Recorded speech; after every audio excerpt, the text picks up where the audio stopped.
Arakan 4 was never meant to be a place of endings. Once, it had been known for its pale emerald forests and soft blue oceans, a paradise for settlers, a gem on the outer rim, but war and profit had stripped it bare.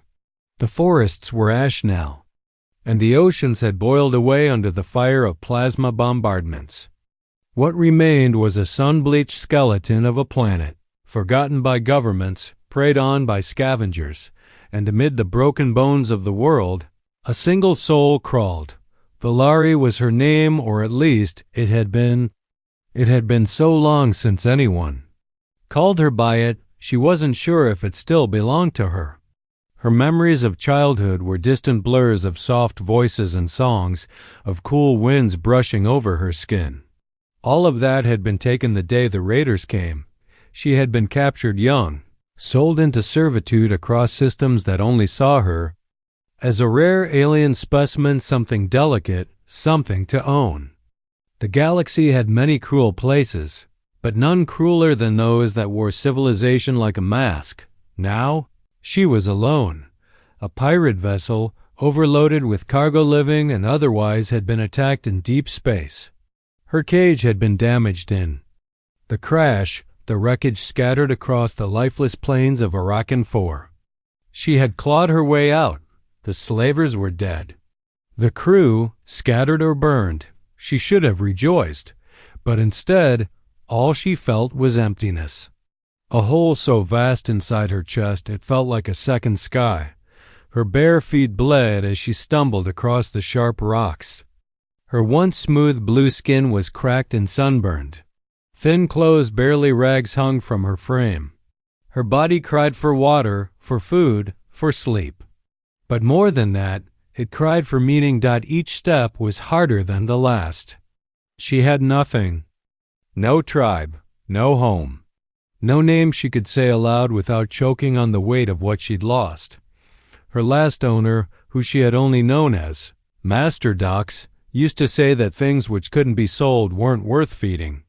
That kindness was inefficient. That escape was pointless, and here she was, proving him right by dying alone. She dropped to her knees in the dust. The air was hot and dry. Her breath rasped in her throat like knives. Her tears fell slow at first, then uncontrollably. She wasn't crying from pain. She cried because there was no reason not to anymore. She cried because no one was watching, and yet, as fate would have it, someone was. It started as a low vibration in the earth, a subtle hum that sent tremors through her elbows where they touched the ground. She lifted her head, just enough to look across the distant horizon. A shimmer, a shadow, a silhouette descending through the heat haze. A ship. Panic tried to rise, but her body was too weak to react. Was it the pirates? A scavenger crew? A syndicate? She had no idea. But she knew one thing: she couldn't run. She couldn't even lift herself off her knees. She watched as the ship drew closer, kicking up dust in wide spirals as it slowed and landed with practiced grace. Sleek black and gold, scarred by time, it wasn't pirate-made. Too small, too personal. She had never seen one like it. The hatch opened with a hiss. A single figure stepped out. A human. Valari's breath caught. Her mind was too broken to form full thoughts, but one word echoed in her brain: Kalan, danger. She had heard stories whispered among the slave pens, tales of humans. Brutal, wild, untamable. Some said they were monsters wearing flesh. Others said they were the only species that could look a god in the eye and spit. She had never seen one in person, until now. He wore a long coat, stained with grease and dust. His face was partly covered by a scarf. Goggles rested on his forehead, and in one hand he held a scanner, in the other nothing. No weapon. Not yet. He saw her. He froze. Then, slowly, he crouched out. She flinched, but couldn't move. He reached into a pouch on his belt. She expected a blade, a chain. Instead, he offered her a pouch of water. Her eyes widened. Her body betrayed her, reaching out, weak fingers closing over the pouch. She drank. and she cried again, not from despair, but confusion. Then the human spoke, low and calm, like speaking to a wounded animal. "I see you," he said. Valari awoke to unfamiliar warmth, not the dry, unforgiving heat of Arakan 4's sun, but a gentle, regulated temperature, soft, controlled, safe. Her body was wrapped in fabric she didn't recognize.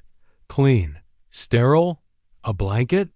The dull hum of machinery surrounded her, vibrating through the metal walls. Overhead, soft white lights glowed in the ceiling.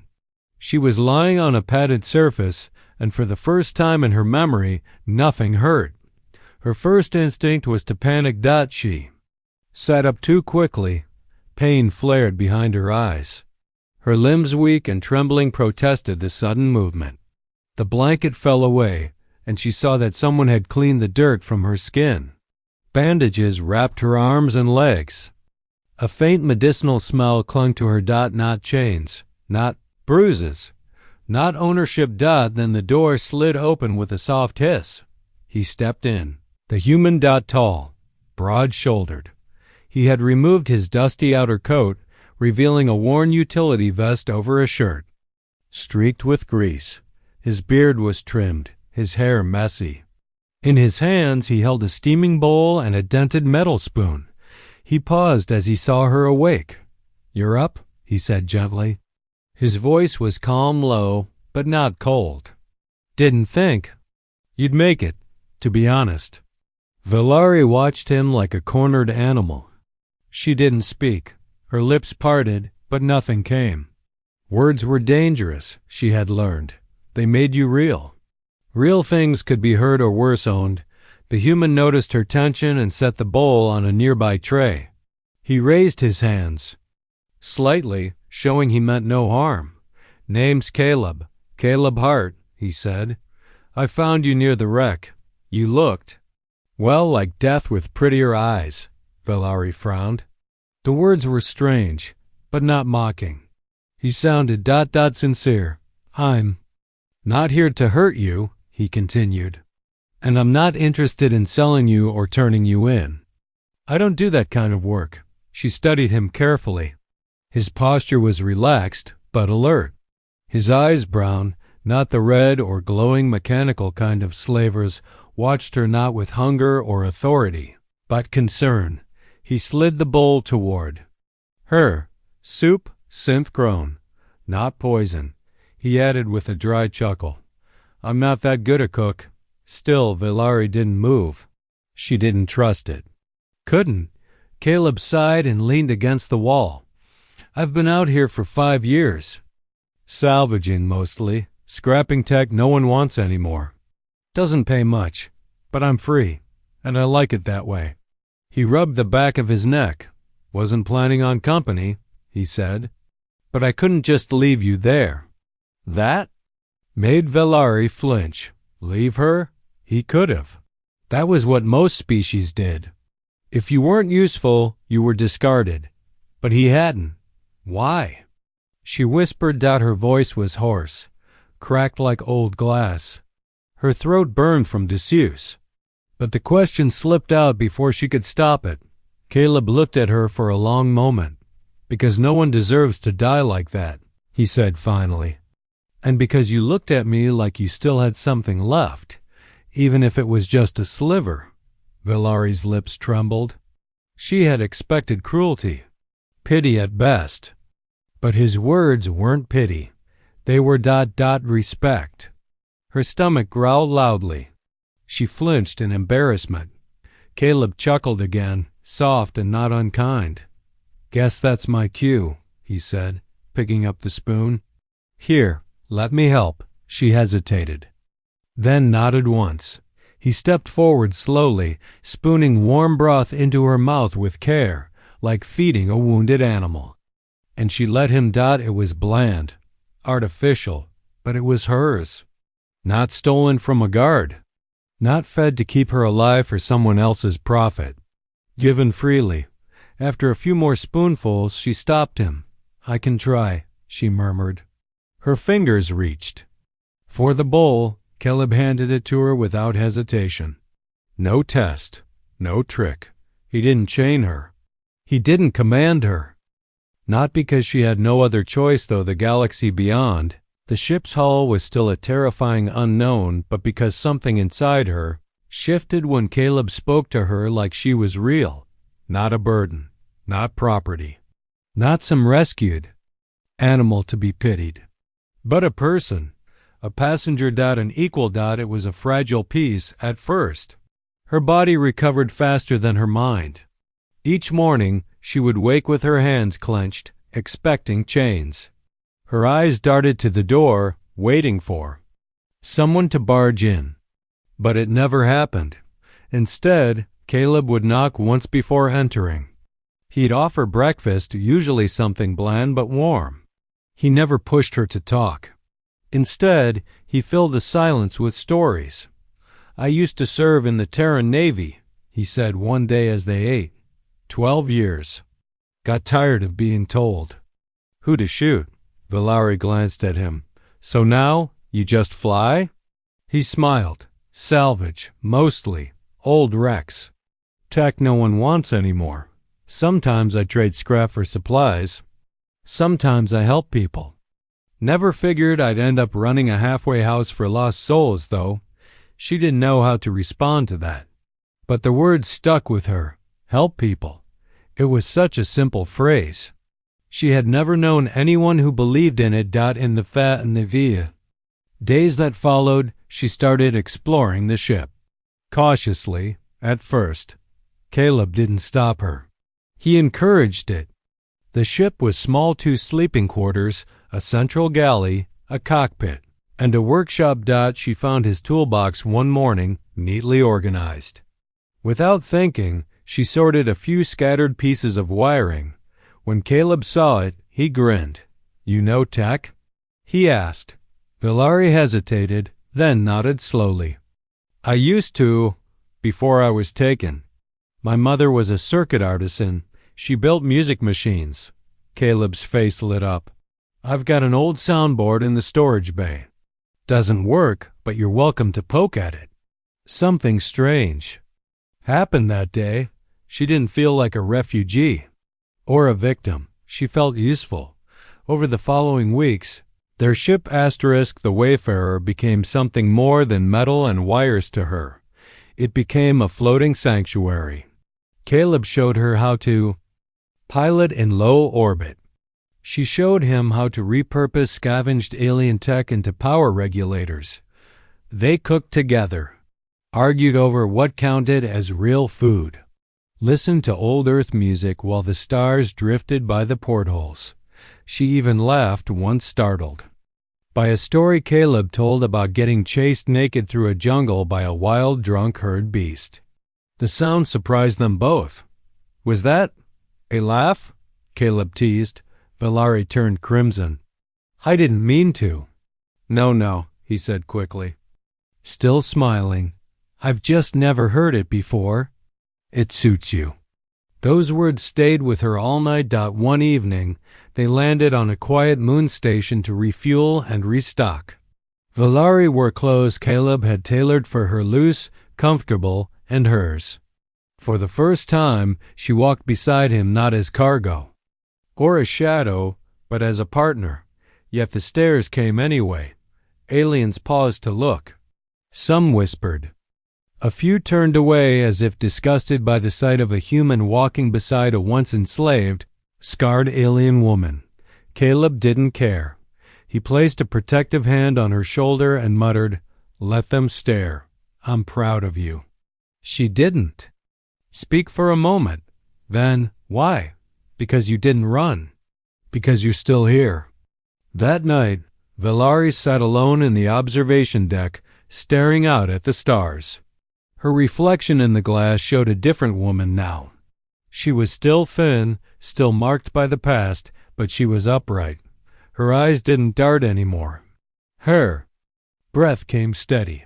When Caleb joined her, he sat without speaking. After a while, she turned to him. "You said I could stay," she said softly. He nodded. "Still true." Peace, like all fragile things, was never meant to last unchallenged. For For weeks, the Wayfarer drifted quietly among forgotten moons and derelict stations, its path mapped only by Caleb's intuition and Valari's growing skills. They made a strange but capable team, human and alien, scarred but not broken. Valari learned how to pilot, to calibrate weapons, and even to barter with traders who gave her strange looks but dared not insult her when Hanlan. Caleb stood at her side. But the past has a way of finding you, even when the stars do their best to hide you. It began with a transmission, intercepted on a backwater relay station. Valari was calibrating the ship's long-range sensor array when she heard it. A message bouncing through old frequencies, masked but clumsy, repeating coordinates, requests for updates, mentions of a fugitive of value, and the phrase, "Acquired asset missing after Arakan 4 crash." Her blood went cold. She ran to Caleb, her voice taut. "They're looking for me. Slavers. They've traced the wreck. They're close." Caleb listened to the signal, expression hardening. "How long?" she asked. He stood in silence for a moment, then said, "Not long enough." Within hours, they were being followed. The first pursuer was a long-range scout ship, black hull, red insignia. A known slaver syndicate. Caleb outmaneuvered it easily, diving through an asteroid belt and scrambling the Wayfarer's trail. But then came another ship. Then 2 more. "They're not just looking," Caleb muttered in the cockpit. "They're hunting." Valari tried not to panic, but old instincts returned. The weight in her chest, the tremble in her hands, the sick certainty that no matter how far she ran, someone would always come to take her back. "Leave me on a planet," she told him. "You'll be safer." Caleb turned on her with an expression she hadn't seen before, anger. But not at her. At the idea. "You think I drop you off like a broken part? I don't leave people." "But they'll kill you if you protect me," she snapped. "You don't even know me." Caleb's voice dropped. "I don't need to. You're not cargo. You're not a job. You're mine to protect because I chose you. That's all that matters." Valari had no answer. She just stared, eyes wide, and felt her breath catch. It was the second time in her life someone had told her she was worth fighting for. The first time had been him. The slavers didn't negotiate. Their flagship arrived 2 days later. The Orpheos, a massive dread cruiser bristling with weapons. They hailed the Wayfarer, voice dripping with synthetic calm. "You have something that belongs to us," the voice said. "Surrender the asset. You will be allowed to leave." Caleb's reply was short and sharp. "She's not an asset. And you can go straight to hell." The Wayfarer wasn't built for war. It was a scavenger ship, old and patched together with grit and duct tape. But Caleb had made modifications. He'd rigged hidden plasma turrets, reinforced the hull with salvaged military plating, and installed jammers that fried hostile targeting systems. Still, they were outgunned 10-1. "You don't have to stay," he told Valari as he handed her a rifle. "I won't think less of you." She took the weapon and stared him down. "Don't be stupid," she said. "We don't run." The battle was chaos. Lasers tore across space. The Wayfarer ducked and weaved like a serpent, striking at weak points and disappearing into sensor ghosts. Valari manned the weapons console with terrifying calm. Her hands were steady, her aim precise. She moved like someone who'd decided, finally, to live and to fight for that right. They struck the cruiser's power core with a direct hit after a brutal 2-hour chase through a debris field. Fire bloomed in vacuum. Escape pods fled like insects from a dying hive. The Wayfarer limped away on backup thrusters. Hull smoking, systems fried, but they were alive. When the stars finally calmed and the silence returned, Valari slumped into the co-pilot's chair and looked at Caleb. "You're insane," she said. The Wayfarer drifted quietly above a pale blue moon, its hull scorched but whole. The stars beyond the viewport shimmered like distant memories, their cold light washing across the cracked plating of the ship. Inside, a strange warmth lingered one. Born not from machinery or systems, but from shared survival, from something human and alien both. Valari sat on the edge of her bunk, fingers trailing along the edge of a datapad. On the screen were schematic ship upgrades, defense plans, navigation routes, but her eyes weren't focused on any of them. She was staring past them, thinking not so much had changed. She had gone from a nameless slave, abandoned in the dust of Arakan 4, to someone who now planned battles, negotiated trades, and flew alongside a human with the same stubborn fire burning in her soul. Her skin still bore scars, but now those marks didn't define her. They told a story. Her story. The door slid open with a soft hiss. Caleb entered, favoring his left side from the wound he took during the battle with the slavers. He looked tired, but alive, always alive. It was something about him that both calmed and unnerved her. Humans were impossible like that. He tossed her a protein bar. Dinner. She caught it without looking. This flavor again? Unless you feel like cooking. She gave him a flat stare. Last time I cooked, the food reassembled itself and tried to leave the plate. Caleb laughed, settling into the seat across from her.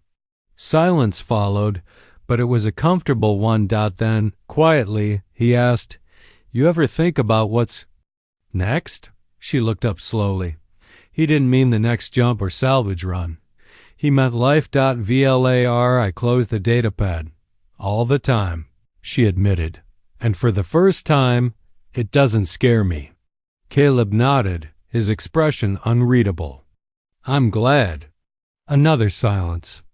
Then, tentatively, she added, I've been thinking of changing the registry. His brow rose. Of the ship? She nodded. It's been Wayfarer for a long time. That name fits you, but not me. He smiled. What were you thinking? Kavari. She spoke the word slowly. It means freedom earned through fire. It's from my birth language. Caleb looked at her a long moment.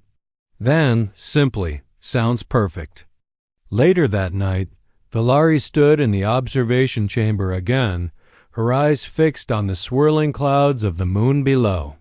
But this time, she wasn't looking at escape. She was present. Caleb entered silently, as always, and stood beside her.